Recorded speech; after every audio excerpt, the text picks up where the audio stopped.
Happy Monday, everybody. It is Monday night, and that means it's time for another episode of SideKick Power Hour with me, your host, Joshua R. Pangborn.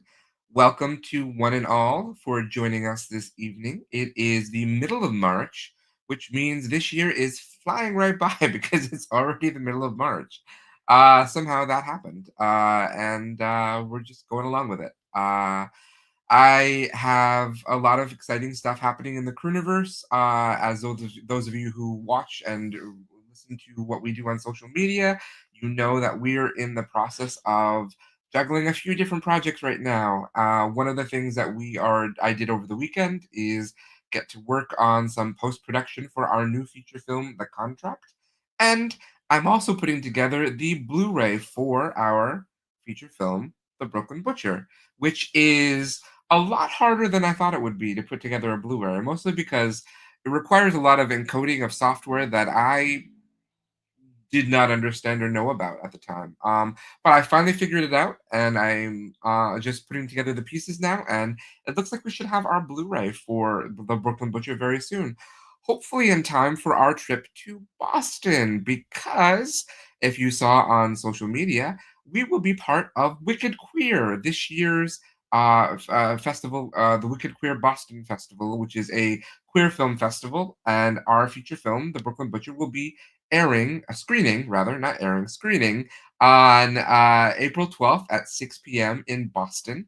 If you're in Boston and want to join us, well, please do so because we will be there and we will be having a good time. And you'll get to watch our movie, which I think is pretty darn cool. So thank you so much again to Wicked Queer for taking our feature film and putting it in your festival. I am really, really, really excited to be going to Boston. I haven't been there in a very long time, and this is a great excuse to get to go there. Also, over the weekend, we had the premiere of our show, Stew Snack Season 2. If you haven't watched Stew Snack Season 2, here's a quick taste. Welcome back to Stew Snacks, the show where my friends serve me food and I have to guess what it is. But I just needed to reconcile with the notion that I just ate what I ate. You were in a safe place, too. Fork and jetty. I'm winking under this. I don't know if it's rotting socks or... I don't want to look at it. Okay, I'm sorry. Maybe if I look at it with my mind's eye. Now, I don't know if you guys can tell, but I'm hungry.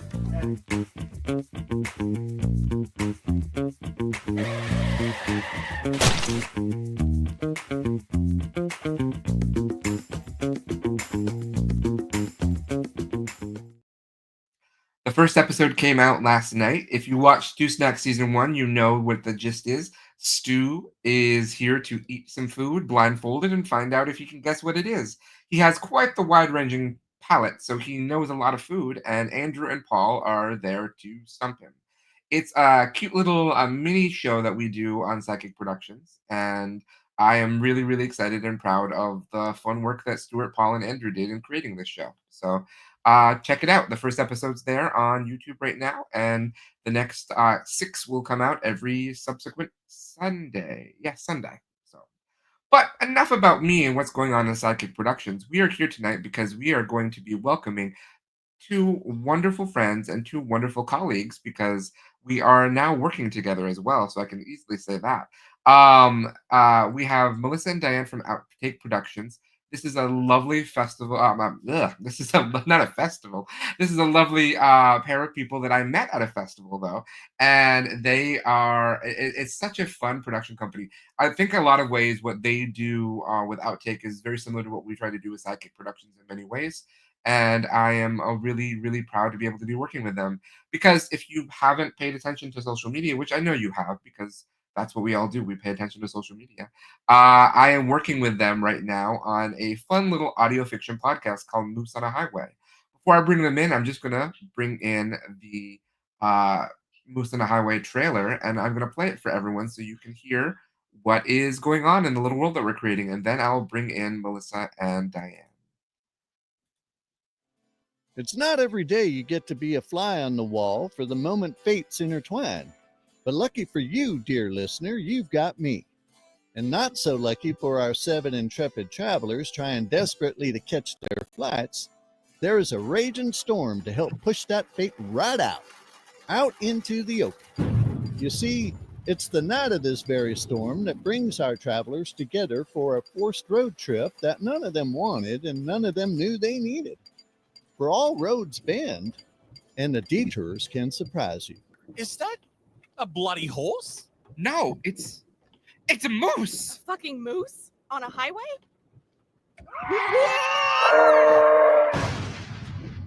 It certainly will surprise them. Moose on a Highway, a comedy fiction tale about what happens when strangers set out on a formidable journey and inevitably find their own way through. Hop on in and buckle up to join us on an adventure you'll wish you could forget. More info at mooseonahighway.com or on Instagram and Facebook at Moose on a Highway. Can't wait to see you there.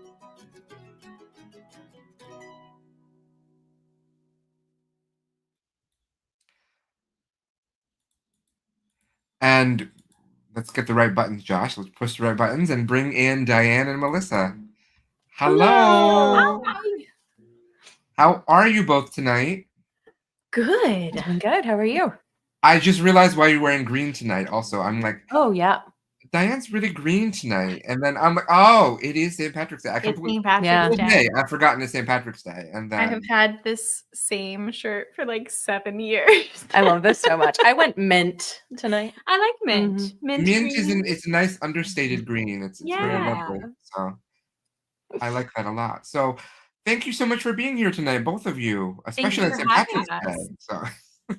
So Listen, we were just discussing before this call how our days of going out on St. Patrick's Day are long behind us. Long so behind us. this is a lovely place to be. For St. well, Patrick's Day that's evening. wonderful. So I just shared with everyone Moose on a Highway. I guess we can start with that. Yeah.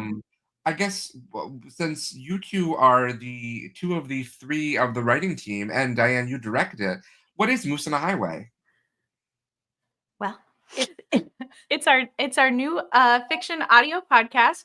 It's actually 5 production companies have come together. It started as kind of a story and a joke at New Jersey Web Fest, and then we all kept talking about it and said, no, we should actually do this. Yeah. So it's the story about 7 strangers who find themselves stranded at an airport. They're all trying to get to LA, and they have some mishap adventures together along the way. And I remember distinctly in being at Baltimore with the two of you and talking about how much I hoped that we did continue going through with this because I really loved the idea of making an audio fiction podcast because none of us had really done that before, and it was a new thing. So so you are one of the 5 production companies that run that make this. I am the other one. Tell us about your production company. Let's start with that. Tell us about Outtake Productions. Ooh, okay, let's see. Outtake Productions is our production company that I started with my wife, Teresa. Like 10, what year is it? 11 years ago, we started Outtake Productions. It started as an after-school project to teach teen filmmaking. The at the time child that I was nannying for, she wanted to learn more about how to do things behind the camera. She wanted to direct and film and all these things. It was really hard to find then, which you can find now kind of easily, which is lovely, but didn't exist then. And so we decided to kind of start that here in New Jersey. So we started an after-school project, which ended up being, of course, horror because they were all 12, 13. They were tweens. That's all they wanted to do. And we came up with this concept of modernized, scary children's literature stories, which became our first web series, which was Or So the Story Goes. And yeah, our production company kind of stemmed from that after-school project. Our first few seasons of Or So the Story Goes used kids and teens in the cast and in the crew. So it kind of, that was our through line from the after school project. And then we fell into the world of web series and couldn't stop and have since branched out into other series. We have multiple other series. We have short films. We've got a podcast happening now. And Diann jumped in with us from the very beginning. She was in the one that didn't actually end up the one that was in Yeah, After School Project. I was in as a friend and actor from the beginning and jumped in as a producer once we were working on the web series itself. Yep. That's awesome. I remember, obviously the first thing I saw from you all was "Or the Story Goes," or "So the Story Goes," because I don't remember what year you were at New Jersey for the first time. That 2017? I believe so. It was the second year of New Jersey Web Fest. I think that was 2018 then. So I was there. Teresa and I were there the first year, but we didn't have a series in because we didn't realize that it didn't have to be made that year, and we hadn't filmed something that year. But we were there with Web V Guide that year. So we talked to Neem, and he was like, "Why don't you have something in the festival?" And I told him why, and he was like, "That's not a rule at this festival." And that was when I learned that they're all different. And so we ended up there the next year. But so then we were like, "Oh, what can we apply to?" Yes. But I will say, actually, today I learned this morning is 9 years ago today we were on our way to our very first Web Fest ever, which was Vancouver Web Fest. Oh, that's amazing. So Vancouver doesn't do it anymore, do they? No. But that's the first one we went to. Yep, 9 years ago today. So that's kind of a fun. That's a long trip for a Web Fest too, because Vancouver's not close. It was amazing. We went every year until it ended. Actually, we loved that. Yeah, it was a really great. We met Tom. Oh, that's where you met festival Tom. And Herman. We met a lot of people at that festival. Yeah. The Herman Wang. The Herman Wang, who is featured in our podcast. And Tom is as well. And Tom is featured as well. Yeah. That's right. Yeah. I kind of love that about this podcast is that it's really just a love letter to the web series circuit as well. Because everyone who's in it is somebody that we've all grown some sort of relationship with because of being on the web fest and all. So yeah, it's a really unique experience. I think like the web fest circuit and traveling to the web fests and getting to see everybody year after year. I think it's really special and unique. So to be able to like include that aspect into creating the podcast, it just seemed to make sense that like, yeah, we should show like as much love as possible. Like we do some of it in with jokes and things like that. And it's all about like how much we just really love being able to be a part of that community and that everybody gets to be a part of it with us. And we're all working together now, which is so fun because normally we see each other to show each other our work, not because we're coming together of something we've worked on. But this year we'll all be coming together with something that we've worked on together, which is so cool. It really is. It's going to be really, really fun. Assuming we're getting knock on wood. It's going to be rowdy if we do. It's going to be rowdy if we do. So it'll be rowdy if we don't too. It'll be rowdy either way. That's true. So much like me, I know both of you wear many, many, many hats in your production company.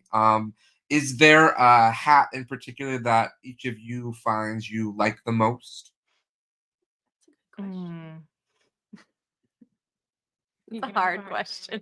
Yes. I know. I like to ask the hard questions. So. Do you have an answer? We'll just take up the hour thinking about it. Thank you, Josh. That's fine too. We can do that. I will answer first. I think, I fell into, as many people do, this entire world wanting to be an actor and creating things for myself to do. And I still really love doing it. But I do think, I think storytelling in general is probably my favorite part. So I would say writing, but I'm going to go with show running because it incorporates a few more things that I get to do. So I think show running because I really like being able to do so many things at once, which is not something everyone loves, but I really do like I like the context switching. It's really helpful for me to stay focused, being able to do it. So I'm going to go with show running. And just before Diann answers, good answer.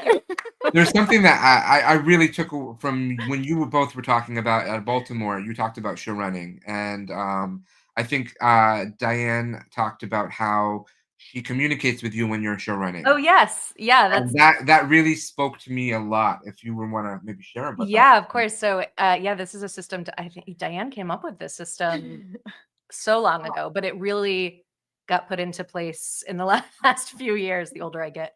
But it's basically usually when we're on set, I am show running and I'm also acting, but I also tend to be our editor. Mm-hmm. Those are the big ones. So Diann came up with a system where if anyone had a question, people always have questions constantly for me on a set, as they should. Like, I get it. So she came up with a system where before they ask the question, they have to tell me which brain the question relates to. So they'll be like, Melissa, like writer brain. Does this make sense if I change this, this, and this? Or Melissa, editor brain. Do you think if we do this and this, like it'll cut in the way that you want it to? And it just like really helps sort of set the context before the question is asked, especially if I'm in the middle of acting in a scene, because then I have all that going on too. So yeah, it's a great system. I really loved that when I heard that in Baltimore, and I wasn't successful in completely taking it into the contract when we filmed the contract, but I did bring it in there, and I said, you need to tell me a little bit more about which brain you want me to be using at this point. Yeah, like what lane? And it's so hard because you're in multiple lanes. You're driving in all of them. You gotta have a hand in all of it. And when you're asked a question, for a moment, it's kind of like, wait, what? Yeah. It is, and it's also just like it's better for like the response you get because you'll get my answer would be different depending on which brain is answering said question. Yeah, so it's also good, I think, for the question asker.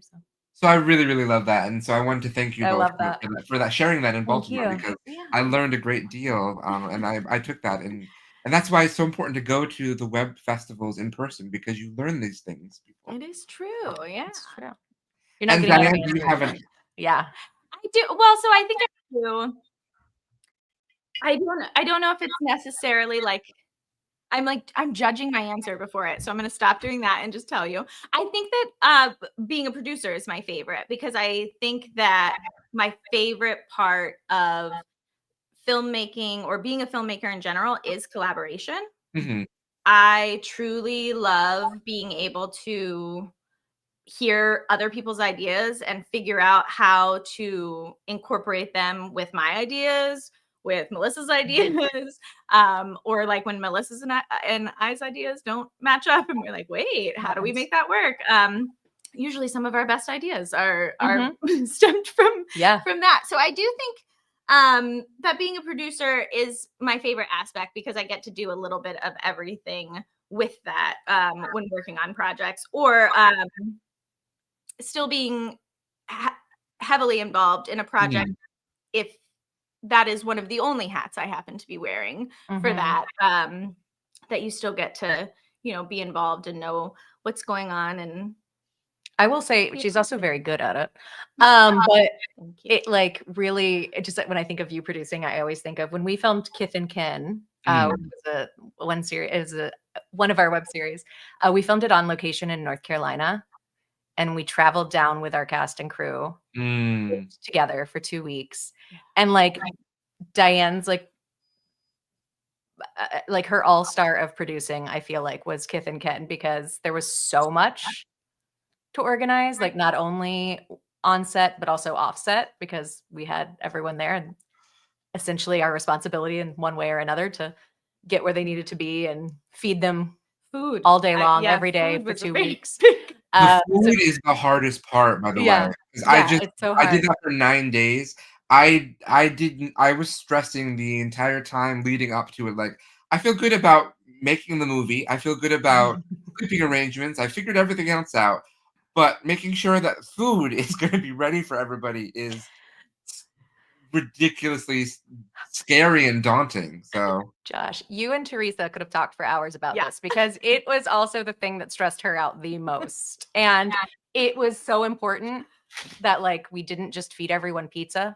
From the like, very beginning, she was like, we are not feeding everyone pizza. Like, we'll have pizza one night. Like, it is so like, so we did, that was when we instituted from, I think, the very first season of So the Story Goes, we did family dinner every single night, no matter what. So it was like we always had at least like 40 minutes, one meal together, to sit down and like breathe. Well, we didn't always, but the idea was that we would, but our cast and crew did. Like, and it became like this huge thing. And it was so funny to me, because it was that also for Kith and Kin, because we were living together and we had to feed people even when we weren't filming. Yes. Yeah. Was insane. Like that's where Diann really started to shine here. Her like spreadsheets are banging. Yeah, I remember standing in the middle of this. We filmed in Murphy, North Carolina, which is a town that's about this big, in Western Carolina, in the mountains. All they have is a Walmart, really, and one grocery store. And I remember standing in that Walmart, basically just drunk from exhaustion, trying to like go through. Diann was pushing 2 carts at once, like a train.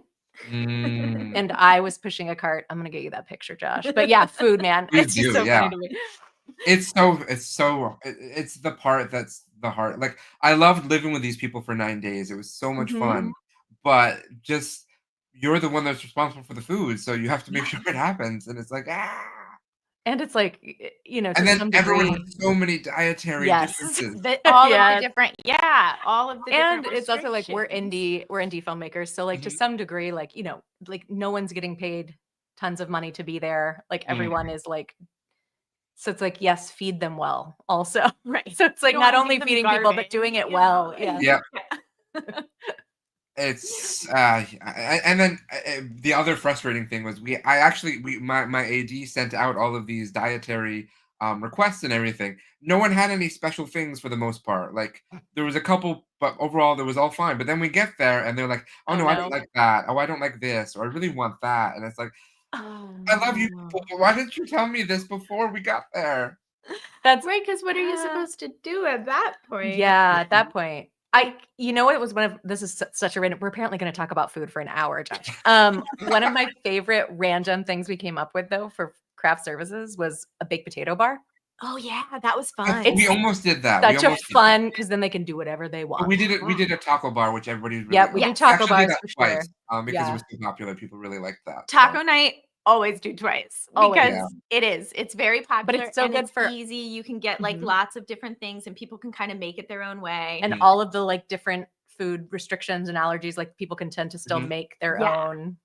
It still can work somehow. It Yeah. can. I Oh, love we almost creative we almost thinker. did a baked potato bar. That was on the list of possible things to do. It works so, well too if you do like a salad option for people if they aren't eating Yeah. potato. But Yeah. we didn't run But into usually that. it's Everyone good. was eating potatoes. So Yeah. it was like a really fun. I was like, this is fun and easy. And then you can use the leftovers for taco night. Yeah.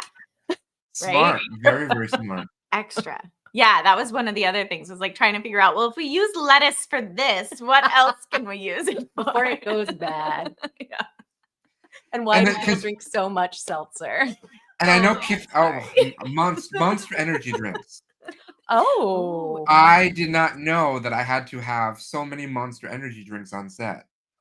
Because I don't drink energy drinks, and most of the time, most people I know don't drink them. But I had one of my people went Oh, wow. through probably 5 drinks of Monster a day. Oh, wow. and That's a lot. That's Are they okay? Energy. Yeah. I'm not sure. I think they are. I mean, I like an energy drink, don't get me wrong, but 5 would probably do You- me in. Yeah, you do like an energy drink. I'm not a big energy drink person, but I do I have shouldn't to be. have, seltzer and iced coffee. Like I had to have iced coffee specifically for me. So, there were some moments from the I get it. I need a Diet Pepsi to wrap up the day at least. yeah, So. see, Mhm. we all have needs, Josh. Oh yeah, and then do. we had wrap up the day needs for watching dailies. Hot dogs. Yes. Hot dogs, boozy popsicles were very popular for our daily viewing. Mm-hmm. Mm-hmm. People really liked fruit. We had a lot of fruit on set. because Ooh, that's lovely. That was a very lovely. We had a very health conscious set. Hummus is always popular on our set. Oh, that's smart. Yeah. Hummus. Yeah. We really are going to talk about food for We are. I told you we can move on. We could talk No, about we it can, forever, but though. we love, But you also had because Kiffinkin had meals too in the filming, right? Oh, yeah. Oh, so one of my favorite fun fact. One of my favorite things to write is a dysfunctional family dinner scene. It's true. And I somehow sneak it into many things that we do, which is lovely until it comes to that point where we also have to have food in the scene. Yeah. We're like, oh wait, Mhm. fried chicken. Okay, Mhm. what else is in here? Yeah. Oh yeah, a Southern meal. That was even Mm. better. Did we do Southern meal night that night though for dinner? I don't even think we did. Is a No, fact. because the plan was that it was the end of family dinner. Oh yeah. We that's we right. luckily So all the food could be gone. So we only used. That's true. We opened one can of things. And Yeah. just You had dirty plates then. Yes. That's we the love- trick though. That's the trick. Always have a dirty. Yeah. just So we dirtied up sort of the plate. end of dinner. And Yeah. We are really still talking about food, but Darren, Darren, he was in it was in Or So the Story Goes, Knock Knock, our home invasion, Jack and the Beanstalk season, dysfunctional family dinner. Darren, he played Riker, and he had never filmed a scene with food before. So he just, and like his character's like supposed to like dig into it was pasta, it was like spaghetti. So he was like supposed to dig in, and we all kind of warned him, like, just take like one bite, because we had to do it so many times, and like he did not, and he just like went for it every take, and it was magical. Honestly, I was so impressed. I mean, I think he was very sick after, but probably was. I was like, I am wildly impressed. It was good He's just pasta. standing. A. It was. And B, I mean, he was committed. He was like, well, at this point now, for continuity, like, Yeah, it was really can't. insane. I loved it. It's so funny to me. I hate eating on camera. Yeah, it Maybe can be less. very, very difficult to work with that. Yeah, I've incorporated a lot of food in Skeleton Crew because it's a big theme in a lot of ways. Everyone's always feeding Anthony, so my character. So in the shower, in the bedroom, everywhere there's food involved. So so I've gotten used to it, but it's definitely, I hate having to think about that as well. Yeah, the continuity of food. Yeah. Same. Or That having apple enough. doesn't look right. There's too many bites out of it, so don't pay attention to that. So you all do so I think I don't know if I've seen all of yours. So you've done Or So the Story Goes, Kith and Kin, Block Watch. You have another web series? Me thinking, do we have another web series? No, that's our only web series. We We have have the Jolly Rogers, but we do. We have the Jolly Rogers. So technically we have 4 seasons of Or So the Story Goes, but the first 2 were, one was the after school project, and the other was like with our camera from our house, and like an actual microphone taped to a like broomstick. So like the production values are not great. So like they've never seen a festival circuit. But we made them. And we did, so there are technically 4 seasons of that. And then 1 season of Kith and Kin and 2 seasons of Block Watch. Mhm. Yeah, as far as web series go, yeah. And then we have like some short. And then we do have the Jolly Rogers Case Files, which was a spin-off of one of those seasons that never saw the festival circuit, Happy Thoughts, Mhm. which is a modern retelling of Peter Pan, where Okay. Peter is a ghost that is haunting the Darling's house, and Ooh. Captain Hook and the pirates are ghost hunters. So it's like a really fun, it's everyone's favorite, ironically. Yeah. We've chatted about possibly in the future revisiting it. It's a great story. We all love it so much. Right. But we did do a little spin-off of that it was not a comedy, it was a horror, but we did a comedy spin-off with the pirates. The Ghost Hunters. Where their misadventures in ghost hunting. Oh, that's fun though. which is Yeah, really fun. So those are like, they're on YouTube and you can find them. But very cool. yeah.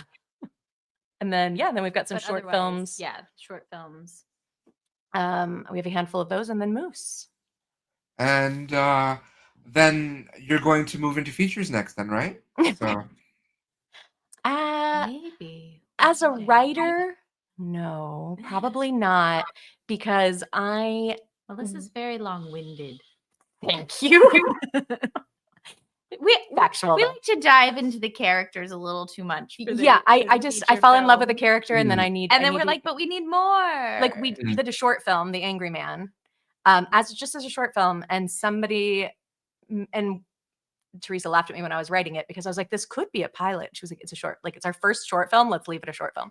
Mhm. And then it was on the screened circuit. it, We screened it last year on the circuit, and so many people Everybody. thought it was a pilot and wanted to see more of it. And I was like, damn it, see?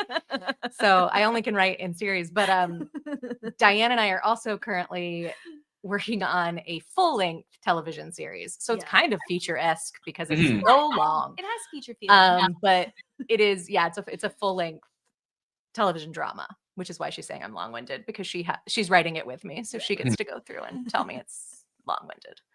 I love a monologue. But I would say, never rule out the idea of a feature. I never really thought we would do a podcast, and It's true. we're doing We have a that, feature and- written Yeah, that I keep So- saying would make a great web series.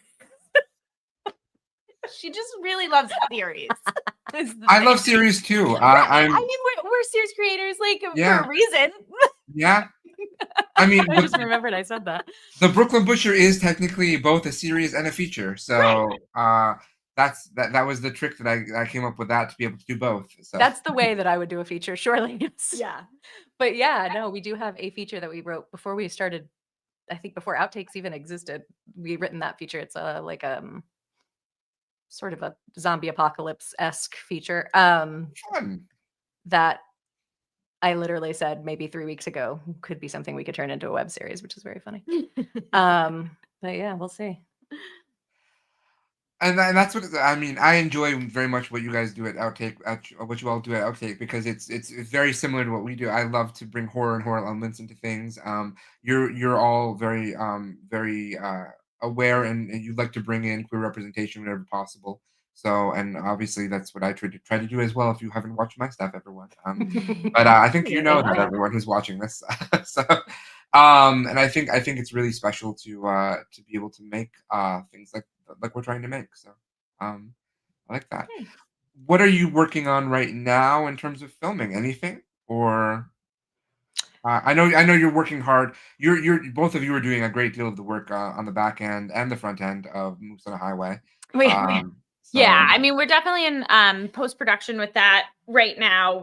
We're also still like working on. We're in pre and post for Moose somehow at the same Yeah. time, because we're in post for episodes 4 and 5 and pre for episodes 6 and 7. Yeah, so we're right, because we're writing it too. So I guess so we're like full circling with Moose right now, which is taking up, I mean, for me, a lot of my time. But we're still technically this full-length series that we're writing. We're still fine-tuning some of the final episodes. We just went ahead and wrote the whole season. As you do. So, Yeah. why not? So we're kind of going back and fine-tuning some of that. Yeah, that's mostly our focus, I would say, outside of Moose. We're also like shopping it and taking it places and doing competitions with it right now. So so there might be and some table reads, and we're sort of seeing how all of that goes this year, and then sort of diving into potentially a sizzle reel if needed. Yeah, like that might be the next thing that we film in terms of like with that, because this series is not one that we will be filming ourselves. I mean, without some help, if anyone's out there that would like to produce it or greenlight it, because we decided it's the first thing we've ever written that we didn't write with our own budget in mind. So it's like very much very smart. It's written for TV for sure. Like it's written for a budget. Yeah, which is fun, but also different. Like it's the first time. Last year was the first time we had gone to film festivals as screenwriters and not as filmmakers, and not having like anything like to show, because like as screenwriters, like it's not filmed yet. And we did some table reads and things, but it was just like, whoa, it was like a weird branch of the tree that we have written many things already, but it was a weird branch to be on. So it was like a whole different experience with a lot of festivals we did. It was very different with Catalyst from anything we'd done. So it was fun. So we're basically doing a lot of learning is what we're doing right now on the next steps for all of that. It's a very learning year. I mean, between this and Moose, I think there's a lot of new skills that and new worlds to explore. So yeah. So that's our big thing. But no, we're not actually filming anything currently. So we are recording Moose and raising 2 children. This one. There's that too. Yeah, She's busy. Wow. I get a little help from my friend. I mean, from my and husband your husband. as well. I do. I really do subscribe to like It Takes a Village, though. It's lovely though. I think that's great to have that sort of relationship where you're in each other's lives professionally and personally. I think that's very much what I've tried to create as well with SideKick. So I think that's why I'm drawn to all the work that you both do and everything. So. Well, isn't it really nice when you like really like and love the people you're working with? I think You so. know, I mean, like it just makes it so much more enjoyable and so much more fun, I think, for everybody. it's fun to I see hope. people I that hope. way. So Yeah. it gives you a good excuse to see friends that you want to see, Mhm. and also feel productive about it. Right. Yeah. And just I'm like always about feeling productive. traveling. So. Traveling is so much. I mean, it's fun to do with Yeah, friends regardless, but like we used to do a lot of Comic Cons and things with Or So the Story Goes. yeah, Yeah. And it was always it was so fun because it was like us and our friends. Yeah. yeah. Also guests at Comic Con. Like it was just always like a really fun. We traveled so much those first couple of years with Or So the Story Goes with Comic Cons, I think, and festivals happening at the same time. Mhm. And it was just, yeah, it was like it would not have been the same experience, I don't think, had it not been with those No. people. Like it is kind of weird because it's work. You're like, oh, I'm going on like a work trip, but like it Mhm. really just feels like, well, I'm going to hang out, you know? Yeah. Like, that's just, I think that makes like, it yes, I much am more fun. Yeah. working. So, yeah. As long as you have a good, honest a communicative relationship with the people, Yeah. then that makes it more than worthwhile. I mean, it Yeah. makes it really a delight. I think actually. So, I would uh, agree. and then you both also act in other people's projects because I sometimes get confused because I see short films with you in them, and then I'm like, oh, that's not an outtake film though. So Yeah, we This- both do. We do. Yeah. We actually met in our early 20s acting. That's how we met. We were both doing a fun. play in New York. It was like a children's show was a where we played children's show. 5-year-olds.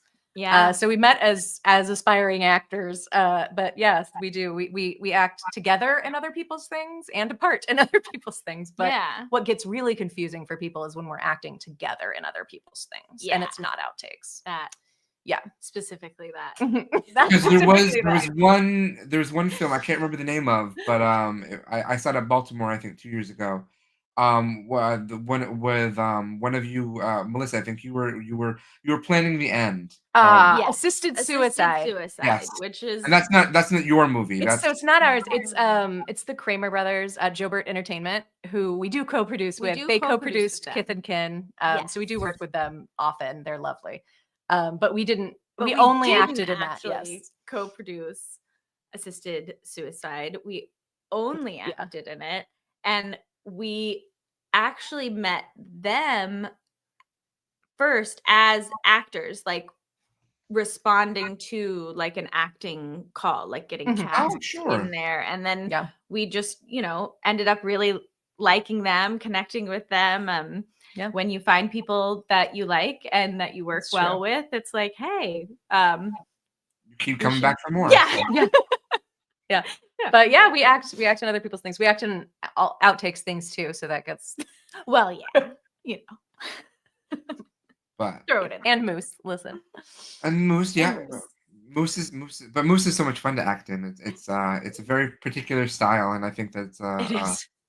It is really. I can see us adapting it very quickly into a short series as well. Oh, Josh, fun fact. It's so hard. Every time we're writing, and every time, either Diane or Wayne or I, one of us, every time we're writing an episode, we'll start talking about what it's going to look like when it's But we're like, visually, adapted. this is what will Like, happen. I know it doesn't matter, but visually, this is what I'm seeing. And now, audio, how is that going to work? Then we think about it. Because what's really would be really fun and really easy to do is we each take care of our own flashbacks with our own companies, and then we just get together for like a long 3 or 4 day road trip. weekend, and A then long and weekend do the interstitial. car journey, Yeah, van journey. Yeah, There's the vehicle. it's not inconceivable. So It's not. It's not. It's really I like not. the way you think, Josh. And there are some very funny. Well, I think what's really fun about this kind of like audio fiction too is the visuals that you're Yeah. creating in your head, right? Mhm. So I'm sure that like everybody is kind of creating their own too. But when Mhm. we're writing it, we're definitely like thinking visually of like what would be fun, like the comedic physical humor of it too. yeah, And then really how do you plays translate well that? into it. Yeah. So Yeah, it's been thought about. Don't worry. But why not? it almost has to, I think, because we come from a visual storytelling Right, background, like so it's we like all so Yeah. hard. are. Yeah. it's been very very Wow. interesting to try to figure out how to tell the story from an audio only perspective. Yeah. Yeah. So which is, I think, it's just very different for all of us. So I agree. I think we've all like learned very differently and learned a lot about it too. Like I feel like as we get further into the season, it starts to get like we're like, oh, this is what we need, at least from a writing perspective. Yeah. And yeah, that's a good part of having like so many of us involved with it, is like we were able to each be like, wait, oh, what about that aspect? Or like someone else, oh, what about that? I'm like, oh, I didn't think about that.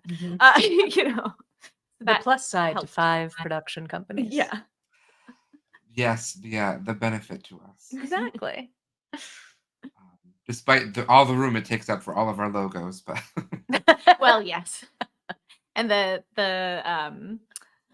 credits at the end. Yeah. Brought to you by All of Brought to you us. by- blah, blah, blah, blah. We're basically like a PBS production or something. And viewers like you. and viewers like you. Listeners like you. That's what it should say. But I know that I've heard really, really positive feedback from people. They really seem to enjoy the first three episodes.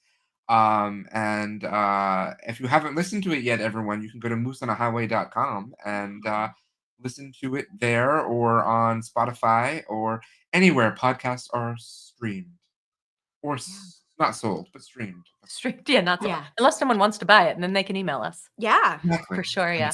Email means one of I'm gonna us. send you a copy of it then. So.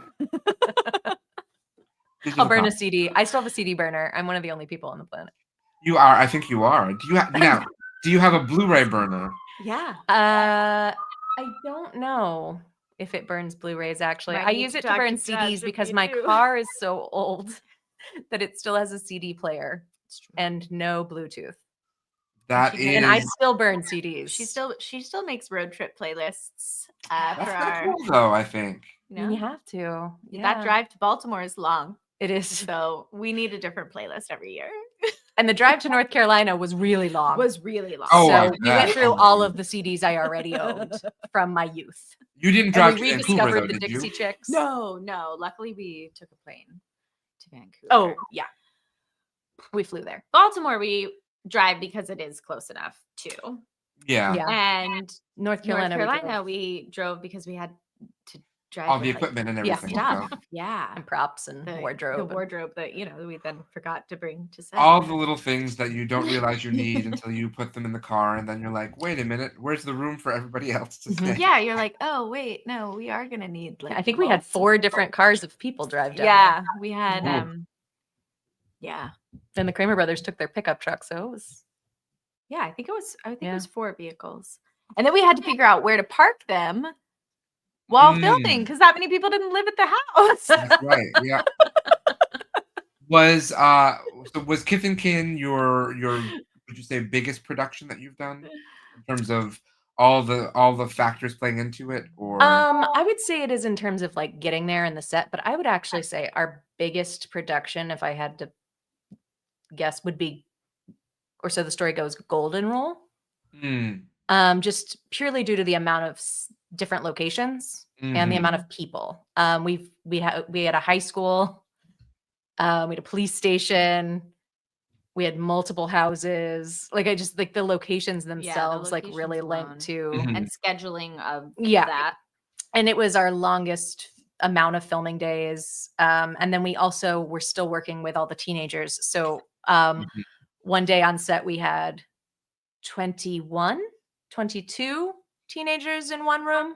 22 teenagers in one room. That's terrifying. And then Yeah. all the adults as well. But yeah, so it was like and they were amazing. No, I mean, they were really are. I'm sure they were amazing. so good. It gives me like, But it's still Yeah. like, but it was still just like so many people and so many like people with a lot of energy. Yeah. I think that was probably our biggest production. And I think mostly the reason I think that is because of the high school itself. Yeah. Like getting that location was such a big, like, it was it was a Catholic school, Oh, but it was supposed to be a public school in our series. So we spent We had to at least an hour or two decrucify like it. covering things and yes. taken what's down. Jesus doing here? thing. Get him Yeah, out of like- here. Yeah, we had, like, but we ugh. couldn't like, we didn't want to like, yeah, right. Like, We were very can we- careful. Yeah, like Um, what can move, what can't move. it was wild, but that was also our biggest crew, I think. that we Yeah. had. So I think Mhm. because of both of those factors, really. So that, yeah, I would say that was yeah. And Kith and Kin was just one set, right? Really? Kith and Kin was, yeah, I think 3 altogether, but 3 the house was the main set, yeah. Yeah. And then we had a coffee shop and the tattoo shop. And the tattoo shop we shot there in North Carolina. Mhm. But the coffee shop we ended up shooting here in New Jersey, actually, Mm. just down the street from us. Mhm. Oh, At fancy. our local Mhm. little bagel shop. Park Ave. It's Um, so much easier having one location to have to do. Or for the yeah, most so like part. that was, and Yeah. also just like our crew was much smaller, oddly enough. Well, it had to be because it we had were to all be, living together. So I think Mhm. because of that, Yeah. it kind of And felt, it just and the cast was small. Like it was, most of our cast was just the family. Whereas like Golden Rule, we had the teens. It was a teen slasher Rumpelstiltskin. So we had Mhm. the teen storyline, and then we had an entirely adult separate like adult storyline. detective parent storyline, as one does in a slasher and a teen slasher. Yeah.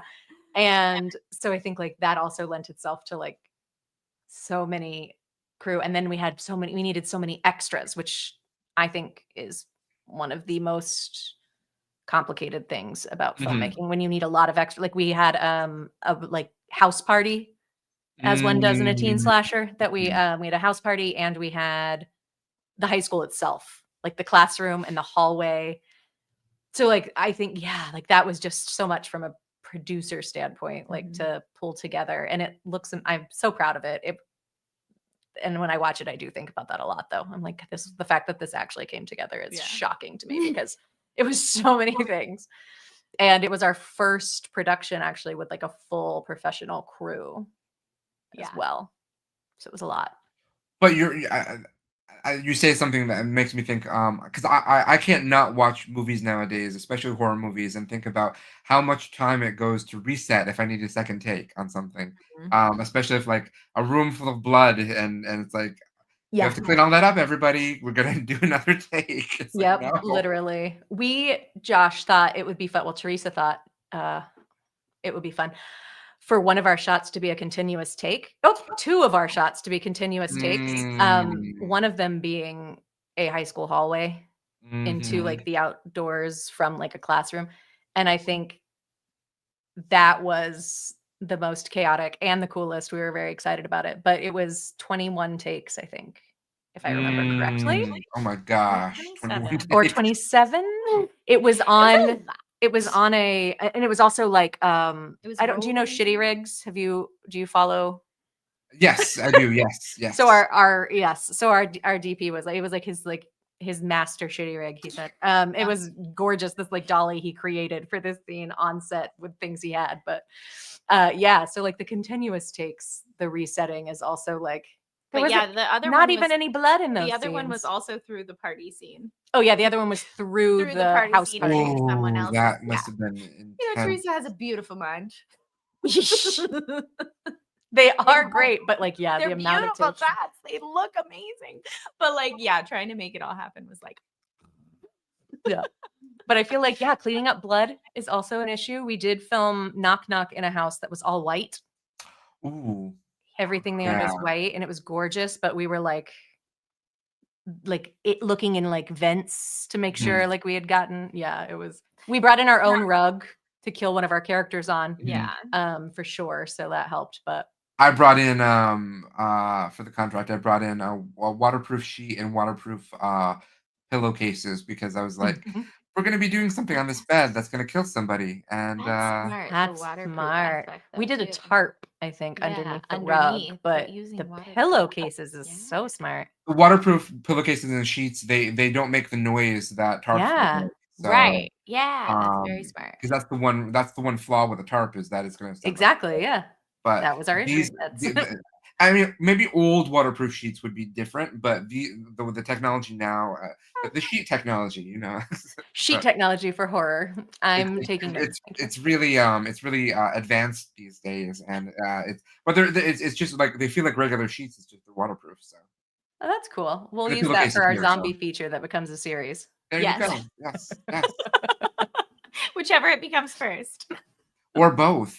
So Ooh, both, like Brooklyn Butcher. Exactly. Do it. And we could do a double feature that night. Yeah. So are you both huge fans of horror, or is that just what naturally you gravitated towards? I am. Yes. Diana's broken because she hates anything remotely scary. I'm like so scared of everything. And I when- like get so scared at like I get scared reading the scripts.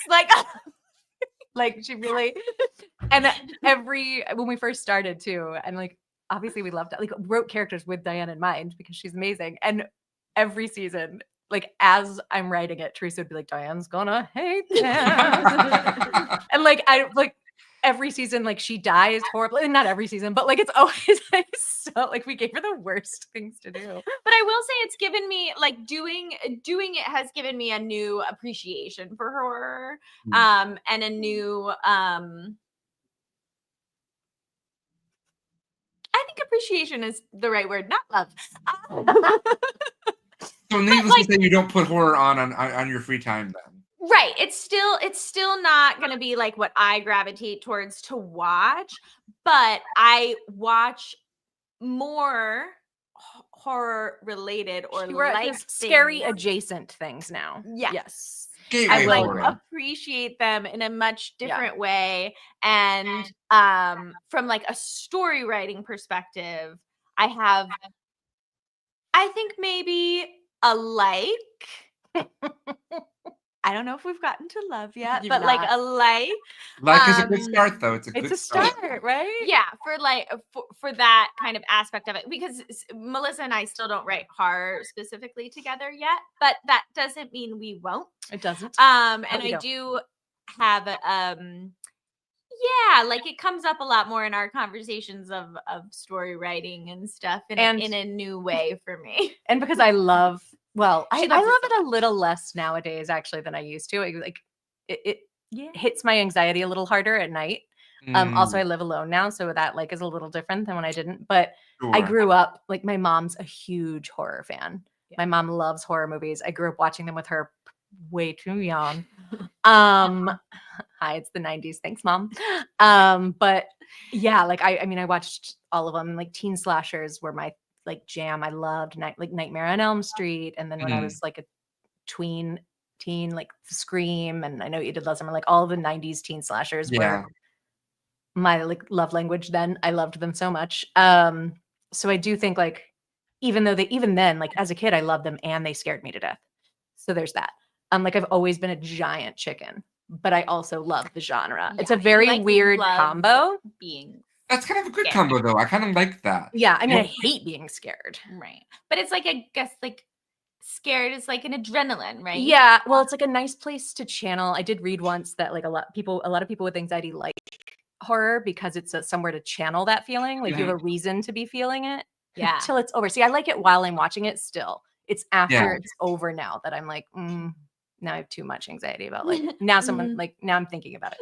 But I do, I love now the horrors of my brain. I do love horror. I always have. But when I watch things now, when I'm trying to like tell Diane there's something that she would like, I do have to like, I'm like, wait, is it scary? Because my barometer is also very different. Agreed. Yeah. I'm in a similar boat. So I'm like, wait, is it scary? Like, I don't think it's scary. Yeah, and sometimes I'll like take the risk, right, and watch it, and I'm like, what are you doing? No. Sometimes I'm wrong. And then other times I'm like, that wasn't scary at all. And she's like, oh, well, I really thought it might be. Okay, well, I'm glad you tried it. You know, like, so, it's true. You know. Well, we watched like Yellow Jackets together. Not this season, no spoilers. We haven't started it yet. But I think that's scary. Like that's scary. It's got some psychologically scary. Yeah. I'm okay with I don't know what this says about me. I'm okay with the psychological scary more. Yeah, she doesn't love a paranormal scary. That's really not her jam, but I do love a paranormal scary. Those are like I don't know if you know or love Mike Flanagan. I love Mike Flanagan. He follows me on Blue Sky, which is my most exciting thing in the world. Stop it. So he is my like hero, and everything I aspire to be in horror is The Haunting of Hill House. I want to make the Fall of the House of Usher as many times over as I can for myself. Yeah, like it's just like he's a genius, and I love smart horror. Mm-hmm.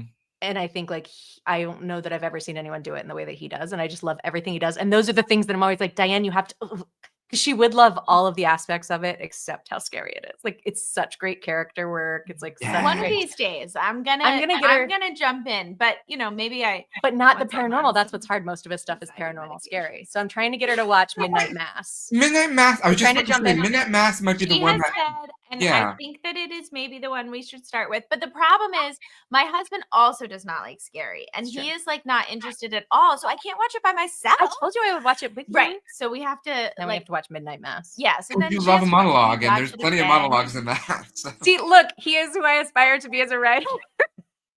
This is probably why I love Mike Flanagan. Mike Flanagan writes in the way that I write that Diane's like, it's too much. It's a little dramatic. It's a little too long. Really, I just think a little. Midnight Mass is of the ones that I've watched probably the least horror and the most. I mean, it's a horror piece, but it's probably the least horror and the most just tragic. Yeah, I would say. Great. You'd like it though, but it's also like a lot of like religious love it. trauma. And religious It's a trauma. genre that you like are interested Yeah, in. and I grew up very religious, so like I really do everything that I really do think I should, but yeah, I can't get Frank on board to watch it, so I guess you and We're I gonna just have to need watch to. it But on there's so Thursday many night. new things that we're watching together that like Not you and I, but with Frank. yeah. So you and I could watch it. We're going to discuss this on your show. Thank Yeah, you, Josh. sorry. We're figuring out our You're welcome. schedule. That's what I'm doing here. I'm here to Appreciate it. provide help for everyone to plan their lives. That's what the show is actually. It's SideKick Planning Your Life Hour. So Thank It's you. helpful. Thank you for having us. you're welcome. I'm so pleased. But that does bring us to the fact that it's now 8:03. So unfortunately, we have to wrap up. Where can folk find you online? The easiest place is going to be outtakeproductions.com, and it will link you to all the things from there. All of them. Outtakeproductions.com. That's pretty straightforward, everyone. It is, yeah. Go. Go and subscribe. I know that they are on YouTube. I know that they're on Instagram. I figure, are you on Blue Sky?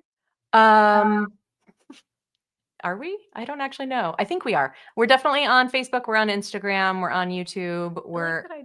We were on X, but we're not anymore, I don't think. I don't know if I started a Blue Sky. Look, Josh really is figuring out my life. Thank you, Josh. Thank you, Josh. You're welcome. I'm on Blue Sky, but I don't know if Outtakes is. Teamwork makes the dream work. That's what we're here for. It really does. Production buddy power. So Literally. so go to outtakeproductions.com, everyone, and subscribe and like and comment and all those wonderful things. Yes, and also Sika TV. Most of our stuff, all of our web series are on Sika TV. Yes. Got to give them a shout out as well. Sika TV is very, very big proponent of the web series festivals. So go and find their work on there as well. So, I will see you all next week. I will hopefully see Melissa and Diann soon too. Yeah. And in the meantime, everyone have a lovely, lovely week. Bye for now.